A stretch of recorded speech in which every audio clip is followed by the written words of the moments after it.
I would like to speak about three things. Number one is the concept itself. What is value innovation? If that is a technical term, I mean, it has to have a definition, and it does have a definition, okay?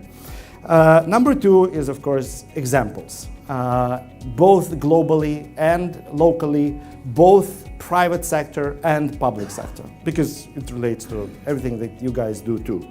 And number three is how to get there. You know, how do we do this? Because there are so many companies that want to be both differentiated and, you know, not so pricey, and they choose something in the middle, and I personally hate it. You know, again, Valery knows it, I hate it, because it's you are neither differentiated nor low cost, you're somewhere in the middle, and by the way, in the 21st century, it's probably the worst positioning that there could be. The first thing, and by the way, I'm asked so often in Ukraine, what would you advise for the companies? What would you advise for the mayors? What should be our strategy? So my point would be just go through your citizens' experience cycle and try to figure out what the pain points are and eliminate bloody pain points. Kyiv and Mohyla, what they say is that, you know, there is a space to create, to go out, you know, by eliminating, basically reducing the cost and increasing differentiation, create something they call blue ocean space. Why blue ocean? Because even as we kind of described Andrew's success so granularly, you know, it's easy to copy him, but nobody does. Because, you know, creating all the model, I mean, again, it took him 2 or 3 times until he figured that out, you know. And once again, he's hated in the industry. By the way, I love that positioning, you know. Basically, everywhere I was hated in that industry. You're killing business education. Then I was killing economics. I was killing the Ministry of Economy together with Dan. You know, we finally have to do this job done. You know, it's still there.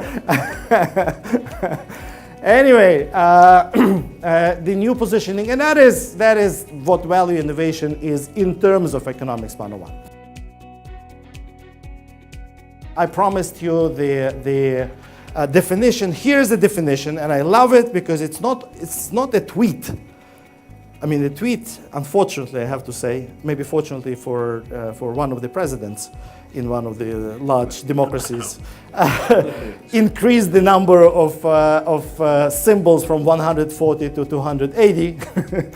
I loved it when it was 140 because when I was writing a tweet, I was really thinking hard what I want to say and eliminate all the rest because it just doesn't give you a space, you know. I love SMS in Ukrainian or in Cyrillic even more because it's 70 symbols. And you really have to think, like, what is bloody the most important in what you want to say. Here is probably less than 70 symbols. Simultaneous pursuit of differentiation and low cost. So this is the difference. Okay? So Porter had, you remember Michael Porter, he had or low cost and not simultaneous. He said either differentiation or low cost. The point of value innovation that you guys will be talking for the rest of the day and tomorrow too is how to do it together, and because there is a space, we just saw it, and we will see some other examples too, how to come to value innovation. And let me just offer the last slide, almost the last slide, okay? This will be one more. This is from the book, okay? You can read it while I talk. They mentioned 3 things, and I will just give you 3 words, okay? On top, they say blue ocean perspective. I would say mindset, okay? I would start, when I work with mostly Ukrainian companies, Ukrainian cities at the moment, you know, I said, whatever instruments or tools you use, SWOT analysis, strategic canvas, is not as important as you guys, do you want to catch up with the world or not? You know, and in the successful countries where I worked, and that's Malaysia and Hungary and Poland and Estonia, by the way, they all badly wanted to just catch up with their neighbors. You need to have that mindset. That's number 1. Instruments. I've shown you some of the instruments. I understand you will be talking a lot about the instruments for the rest of the day. And mindset and humanness, and that's the last thing I want to mention, last but not least, because it's something we discussed before the before the session, because they say, Kim and Moborn, and by the way, I mean, you would be surprised because we would think it's like, I mean, it's a common sense. They say that strategy really is not just an analytical exercise, as Michael Porter would say.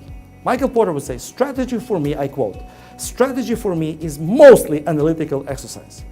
And I would say, you know what? Well, we understand your point. I mean, there's a lot of analysis in strategy, no doubt. But mostly, it's a human exercise. So I encourage all of you, all of us, you know, during these 2 days, just think, you know, what